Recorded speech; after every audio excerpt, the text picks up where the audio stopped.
ಜಮಖಂಡಿ ತಾಲೂಕಿನ ಹಿಪ್ಪರಗಿ ಗ್ರಾಮದಲ್ಲಿ ಸುಮಾರು ವರ್ಷಗಳಿಂದ ಜನರಿಗೆ ಚಿಕಿತ್ಸೆ ನೀಡುತ್ತಿರುವ ನಕಲಿ ವೈದ್ಯ ಸರ್ಕಾರದ ಮಾನದಂಡಗಳನ್ನು ಗಾಳಿಗೆ ತೂರಿ ಯಾವುದೇ ಪರವಾನಗಿ ಇಲ್ಲದೆ ಆಸ್ಪತ್ರೆ ನಡೆಸ್ತಾ ಇರುವ ನಕಲಿ ವೈದ್ಯ 30 ವರ್ಷಗಳಿಂದ ಆಸ್ಪತ್ರೆ ನಡೆಸ್ತಾ ಇರುವ ಈತನ ಮೇಲೆ ಗಮನ ಹರಿಸದ ಅಧಿಕಾರಿಗಳು.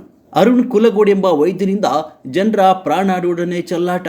ಕಾಯಿಲೆ ಅಂತ ಬಂದ ರೋಗಿಗಳಿಗೆ ಹೈ ಡೋಸ್ ಇಂಜೆಕ್ಷನ್ ಮೆಡಿಸಿನ್ ಕೊಡ್ತಾ ಇರೋ ವೈದ್ಯ ಅವಶ್ಯ ಬಿದ್ದರೆ ಅಲ್ಲೇ ಅಡ್ಮಿಟ್ ಮಾಡಿಕೊಂಡು ಸಲಾಯಿನ್ ಕೂಡ ಹಚ್ತಾನೆ. ಹೌದು, ಸುಮಾರು ವರ್ಷಗಳ ಹಿಂದೆ ದಲಿತ ಸಮುದಾಯಕ್ಕೆ ಸೇರಿದ ಓರ್ವ ವ್ಯಕ್ತಿಗೆ ಹೈಡೋಸ್ ಇಂಜೆಕ್ಷನ್ ನೀಡಿ ಆತನ ಸಾವಿಗೆ ಕಾರಣವಾದದ್ದು ಅಲ್ಲದೆ ದಂಡವನ್ನು ಕೂಡ ತತ್ತಿದ್ದಾನೆ ಅಂತ ಗ್ರಾಮಸ್ಥರು ಹೇಳ್ತಿದ್ದಾರೆ. ಇನ್ನೂ ಗಮನಕ್ಕೆ ಬಾರದೆ ಅದೆಷ್ಟೋ ಜನರ ಪ್ರಾಣವನ್ನು ತೆಗೆದಿದ್ದಾನೆ ದೇವರೇ ಬಲ್ಲ. BA MS ಮುಗಿಸಿದ ವೈದ್ಯರು ಕೂಡ ಯಾವುದೇ ಅಲೋಪತಿ ಚಿಕಿತ್ಸೆಯನ್ನು ನೀಡುವಂತಿಲ್ಲ. BA MS ಮುಗಿಸಿದ ವೈದ್ಯರು ಆಯುರ್ವೇದಿಕ ಚಿಕಿತ್ಸೆಯನ್ನು ಮಾತ್ರ ನೀಡಬೇಕಾಗಿದ್ದು ತಿಳಿದಿದ್ರೂ ಕೂಡ ದುಡ್ಡು ಮಾಡುವ ನೆಪದಲ್ಲಿ ಈ ವೈದ್ಯರು ಗ್ರಾಮದಲ್ಲಿ ಬರುವ ರೋಗಗಳಿಗೆ ಅಲೋಪತಿ ಚಿಕಿತ್ಸೆ ನೀಡುವ ಮೂಲಕ ಜನರ ಪ್ರಾಣಕ್ಕೆ ಕಂಟಕವಾಗ್ತಿದ್ದಾರೆ. ಏನು ಸರ್? ಅರುಣ್ ಕುಲಗೋಡ್ ಸರ್, ಏನಾಗಿತ್ತು ನಮ್ಮ ಕ್ವಾಲಿಫಿಕೇಶನ್ ಸರ್? ನಮ್ಮ PG ಹಾಂ ಸರ್. ಇಂಜೆಕ್ಷನ್ನು ಮತ್ತು ಸ್ಲೈನ್ ಮಾಡುವಂಥ ರೈಟ್ಸ್ ಐತ್ರಿ ತಮಗೆ? ಹಳ್ಳಿ ಒಳಗೆ ಹಾಂ ಸರ್, ಹಳ್ಳಿ ಒಳಗೆ ಮಾಡ್ಬೋದು. ಹಳ್ಳಿ ಒಳಗೆ ಮಾಡ್ಬೋದು. ಈಗ ಟ್ಯಾಬ್ಲೆಟ್ ನೀವು ಕೊಡ್ತೀರೇನು ಸರ್ ಇದನ್ನು? ಎಮರ್ಜೆನ್ಸಿ ಕೊಡ್ತೀವಿ. ಹಾಂ ಸರ್. ಎಷ್ಟು ವರ್ಷದಿಂದ ಸರ್ವಿಸ್ ಕೊಡ್ತಾ ಇದ್ದೀರಿ ಸರ್ ತಾವು? 30 ವರ್ಷ. 30 ವರ್ಷ ಆಯಿತು.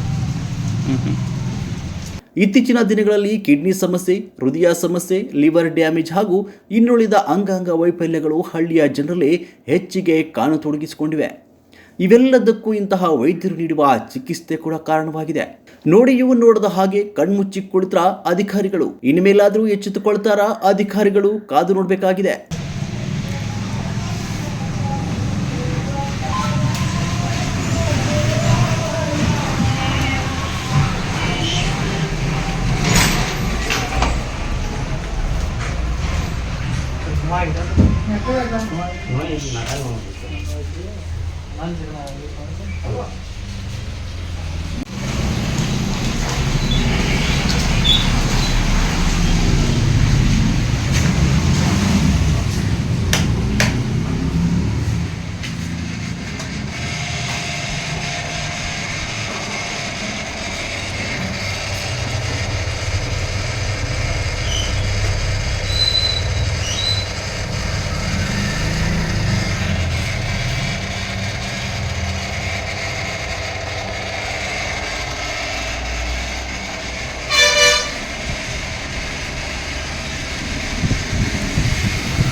ವರದಿ ಸಿದ್ದರಾಮ್ ಕಾಂಬಳೆ. ನಿರ್ದಿಷ್ಟ, ನಿಷ್ಪಕ್ಷಪಾತ, ನಿಖರವಾದ ಸುದ್ದಿಗಳಿಗಾಗಿ ನೀವು ನೋಡ್ತಾ ಇರಿ UK TV ಕರ್ನಾಟಕ.